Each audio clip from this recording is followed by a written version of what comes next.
आज मु ओडियार सारस्वत बही किछिटा नोट्स बनई विशेष्य आज मु पढ़ी। विशेष्य कौन? जो पद कौन सी नाम को बुझाए ताको विशेष्य पद कहुए। यह 5 भाग में विभक्त करा जायछि।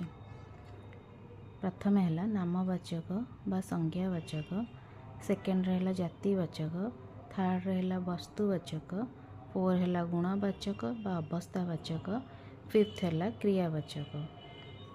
नामवाचक बा संज्ञावाचक क्या कहुए? जो विशेष्य पद कौन से निर्दिष्ट व्यक्ति, पर्वत, नदी, देश, राज्य, ग्राम, सहर, मास, तारीख इत्यादि नाम को प्रकाश करे ताहाको संज्ञावाचक बा व्यक्तिवाचक विशेष्य कहती। ये मो उदाहरण नहीं राम घर को जाइए। तो राम हूँ ये नाम, राम गोटे ना को बुझाए।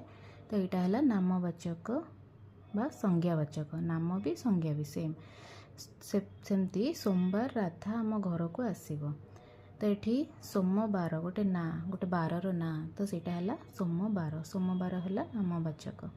सेमती नेक्स्ट आम पढ़ा जातिवाचक विशेष्य। जो विशेष्य पद कौन सी जातिर नाम को बुझाए ताहाको जातिवाचक विशेष्य कहती। छात्र, ये मु उदाहरण नहीं छात्र, पर्वत, सहर, नदी, ग्रंथ, ये सबू जाक हूँ गोटे गोटे जाति।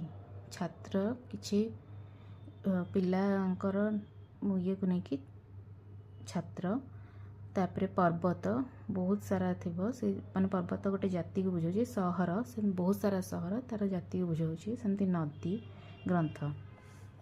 नेक्स्ट है वस्तुवाचक विशेष्य। जो विशेष्य पद कौन सी वस्तुर नाम को बुझाए ताहाको वस्तुवाचक विशेष्य कहती। सेमती माटी गोटे वस्तु, काठ गोटे वस्तु, काठरू आउ किछि जिनस तैयारी हो गले सेटा अलग, बट जोटा मूल जिनस सेटा हला काठ, काठरू ही काठ जातीय जिनस जहाँ तैयारी करा जाए। सेमती लुहा, लुहारू ग्रिल, कबाट किछि भी तैयारी हुए, किंतु सेटा फर्स्ट है तार लुहा है मूलस।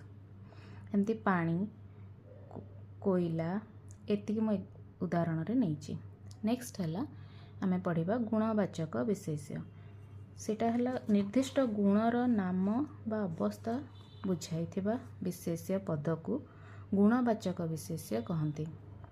एमती अहिंसा, सत्य, सरलता, वार्धक्य, दारिद्र्य, यहाँ है सब गोटे गोटे गुणर गुण बा अवस्था। किछिटा गुण